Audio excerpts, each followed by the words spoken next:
CNN political analyst Josh Rogin is a columnist for the Washington Post. Why do you think she's reluctant to condemn a brutal dictator?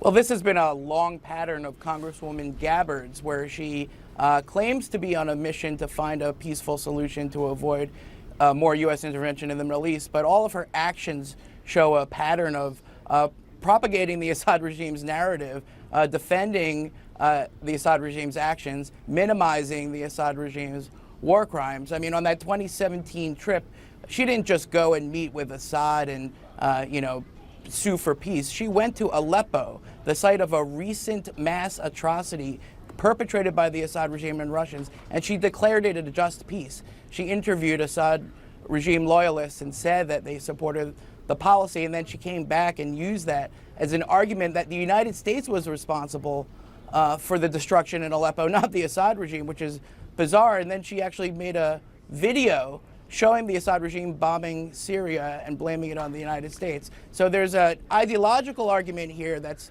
debatable and valid, and then there's a distortion of the facts and a misrepresentation of her record that is not.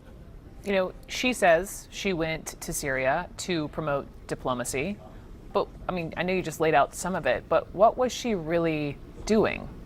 Right, what she was doing was she was lending a senior American official voice to the narrative that the Assad regime and Russia have been perpetrating, which is, on the one hand, that you have to choose between Assad and the terrorists, which is not true. On the other hand, that it's the United States that's really responsible for all the violence because we're supporting all the terrorists in Syria, which is not true, or largely not true. And then she brought that back to sort of push back against people in the United States who wanted to hold the Assad regime accountable. And she opposed legislation to hold the Assad regime accountable. She calls it a thinly veiled excuse under the guise of humanitarianism. Meanwhile, people in Syria, are innocent people, are still being slaughtered, tortured, and murdered, including today. What you didn't show from that Anderson clip was when she accused the Trump administration of aiding al-Qaeda in Idlib, okay? That's a pretty serious charge, U.S. government aiding terrorists. The truth is that the U.S. government is not helping anybody in Idlib. It's the regime, the Russians, killing civilians wantonly. But again, that's Assad's narrative, and that just happens to be what she agrees with. I mean, obviously she has controversial views on foreign policy. Do you think there is an audience for that?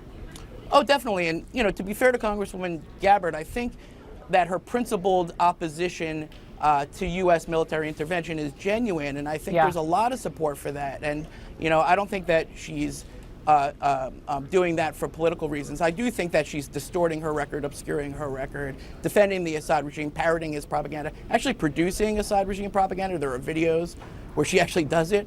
But yes, there's a big audience for that. And that's a reaction to decades of war weariness and American discontent with U.S. military interventions, including the war in Iraq. But that doesn't make it true. And, the bottom line is that Tulsi Gabbard is entitled to her own opinions, but she's not entitled to her own facts. If she wants to argue that we should get out of the Middle East, she has to do that on a reality-based approach. And that includes acknowledging the truth, which is that Assad is the worst war criminal of modern history, and that he's responsible, not the United States, for the horrendous crimes going on there right now. Yeah, Josh Rogin, thank you very much.